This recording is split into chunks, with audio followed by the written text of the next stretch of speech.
தீராளா என் கண்மணியே, அடியாருக்கு ஒருவேளை உணவளிக்கிறோம் அப்பா என்று சொன்ன அந்த குழந்தை சிரித்தது. அப்படியாம்மா, அடியாருக்கு சாப்பாடு செய்ய போறீங்களா என்று சொல்ல சிறு தொண்டனாயனார் மனதை கல்லாக்கினார்.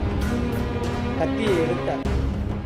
எம்பெருமானே, சதாசிவனே, கைலை நாதனே, உன்னையன்று வேறு கதி இல்லை அப்பனே என்று சொல்லி ஓம் நமசிவாய என்று சொல்லி பிள்ளையினுடைய தலையை அறுத்தார்.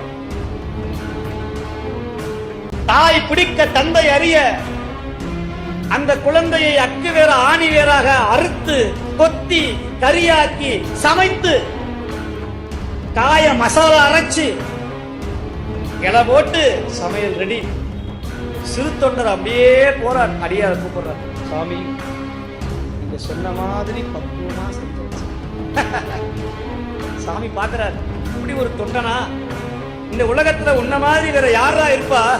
சிறு தொண்டா, உலகமே புகழக்கூடிய தான உனக்கு தரப்போறேன்னு சுவாமி முடிவு பண்ணாராம். அப்படியா? சமையல் ஆயிடுச்சா?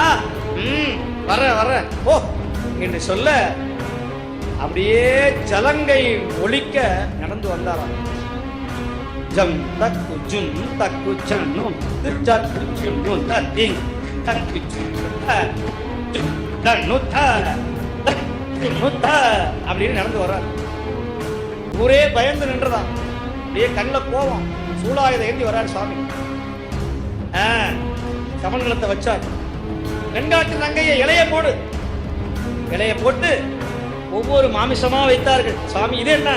இதான் எலும்பு, இது நெஞ்சு, இது தொடை, எல்லாம் வந்துச்சா? சாப்பிடலாமா? ஆமா. தலை எங்க? சுவாமி, தலை வைக்கிறது மரபு இல்லையே. ஓஹோ, அப்படி ஒரு சமாச்சாரம் உண்டா? அது இல்லைன்னா நான் சாப்பிட மாட்டேன். நான் சாப்பிட மாட்டேன். சிறு தொண்டா, நீ என்னை ஏமாத்தி விட்டாய். மூடனே, என்னை ஏமாத்தி விட்டாய். என்னை பசியோட போட்டிருக்கிற பாவி. யாரு? நம்மளா இருந்தா போலீஸுக்கு போன் பண்ணிருக்கோம் இந்நேரத்துல. இன்னைக்கு சுவாமி இதோ செய்யற அந்த நேரத்துல அவங்க வீட்டுல ஒரு அம்மையா இருந்தாங்க, சந்தனத்தாதியார்னு பேரு.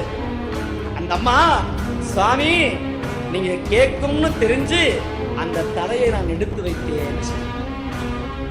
அந்த தலைய எப்படி சமைக்கணும் தெரியுமா? எனக்கு பிடிச்ச மாதிரி சமைக்கணும்.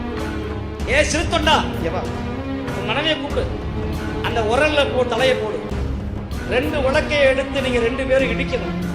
இடிச்சு அதை சாராக்கி அதை ரசம் கொண்டு வா என்று சொல்ல அந்த தலையை போட்டு இடிக்கிறார்கள்.